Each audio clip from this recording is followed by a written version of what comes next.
گھر کی خوشی، سکون اور بہتری کے لیے ایک اور نئے پیغام کے ساتھ حاضر ہیں، جو ہماری ساس ہیں۔ اور یہ میں صرف آپ کو سمجھانے کے لیے کہہ رہا ہوں، کیونکہ میں نارملی یہ لفظ استعمال کبھی نہیں کرتا۔ تو ہماری جو ساس تھی، انہوں نے ایک دفعہ ہمیں کہا، وہ میری خالہ بھی لگتی ہیں، انہوں نے ایک دفعہ مجھے یہ کہا کہ سمر کبھی ساسوں کی تربیت کے لیے بھی ورک شاپس کرو۔ تو میں دل کے اندر مسکرا دیا کہ یہاں پہ تو ابھی یہ جو تربیت اور سیکھنے کا چلن ہے، یہ اس کا آغاز ہے۔ یہاں پہ تو ابھی دوسرے نہیں آ رہے جو چھوٹے چھوٹے ہیں، ان کو لانا پڑ رہا ہے، ابھی فیشن بن رہا ہے۔ تو یہ جو خود کو بہت زیادہ عقل مند سمجھتی ہیں، مطلب سانسیں، اور بہت بڑی سمجھتی ہیں خود کو، یعنی وڈے سمجھتے ہیں خود کو، تو یہ کیسے آ جائیں؟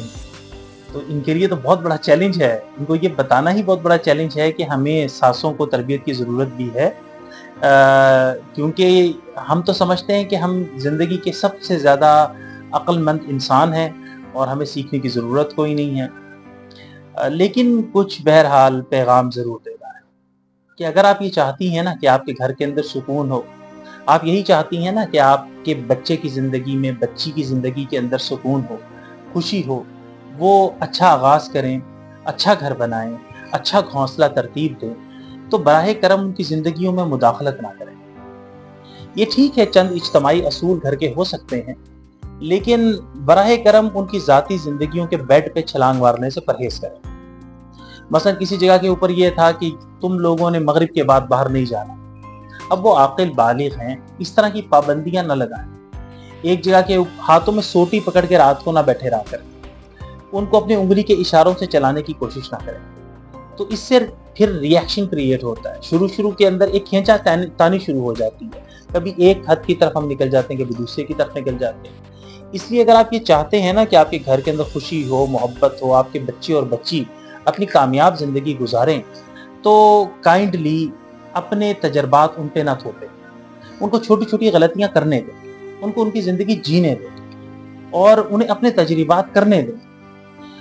ان کے اوپر ان کو اپنے جیسا بنا کے چلانے کی کوشش نہ کریں، تو ورنہ ری ایکشن کریٹ ہوگا۔ نہ آپ پہلو جیسے تھے، نہ بعد والے آپ جیسے ہیں۔ تو اس میچورٹی کو حاصل کریں۔ آپ ماشاءاللہ اب ایک میچور ایج کے اندر ہیں، جسے ماں کے طور پہ ماں کی شفقت لے کے سامنے آنا چاہیے۔ یعنی ساس کا کردار جو ہوتا ہے وہ تھانے دارنی کا نہیں ہوتا، وہ ماں کا کردار ہوتا ہے۔ تو ہمارے یہاں پر اس بر صغیری سماج کے اندر جو چیزیں بگڑی، ان کے اندر سے ایک یہ بھی تھا۔ تو یہ اس وقت ہوتا ہے جب ہم اپنی مرضیاں دوسروں پہ مسلط کرنے کی کوشش کرتے ہیں۔ اگر آپ یہ چاہتے ہیں کہ آپ کا گھر پرسکون رہے، فیملی لائف بہتر رہے، تو براہ کرم اس کو بہتر رہنے دیں، اس پہ اپنے مزاج کے اوپر، اپنے اوپر توجہ کریں، اپنے اندر نگاہ ڈالیں کہ کہیں پہ ہم اپنے بچوں کی زندگیوں کی ذاتی زندگیوں کے اندر مداخلت تو نہیں کر رہے، انہیں یہ تو نہیں کہہ رہے تم نے بیٹھنا ایسے ہے، تم نے اٹھنا ایسے ہے، تم نے جانا ایسے ہے، تم نے چلنا ایسے ہے، تم نے دیکھنا ایسے ہے۔ وہ بڑے ہو چکے ہیں، ان کو سمجھیں کہ وہ باشعور ہیں، بالغ ہیں، تبھی تو آپ نے ان کی شادی کی ہے۔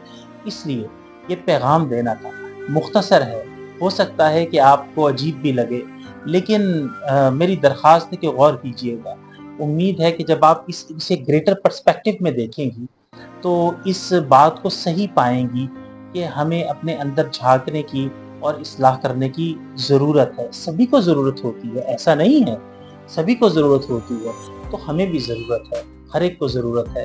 ہم اپنے اوپر نظر ڈالتے رہیں، پالش ہوتے رہیں گے، ترقی کرتے رہیں گے، اور جب ہم اپنے پہ احتسابی نظر ڈالنا چھوڑ دیں گے تو ہمارا جو ترقی کا عمل ہے وہ رک جائے گا۔ ہم بیریئرز کریٹ کرنا شروع کر دیں گے، رکاوٹیں بنانا شروع کر دیں گے، کانفلکٹس شروع ہو جائیں گے، اور وہ انریزالویبل ہو جائیں گے، جس کے پھر ہمیں حل بھی نہیں مل رہے ہیں۔ تو بات کو برا مت بنائیے گا، امید ہے کہ آپ میری اس بات کو مثبت لیں گی، اور میری دعا ہے کہ آپ کے سب گھروں میں جو مجھے سن رہے ہیں وہ آگے تک اس پیغام کو پہنچائیں کہ سب گھروں کے اندر چراغ چلے، سب گھروں کے اندر محبت کی خوشبو بسے، سب گھروں کے اندر چاہتوں کے آنگن میں پھول کھلے۔ بہت خوش رہیے، دعائیں کرتے رہیے، دعائیں دیتے رہیے۔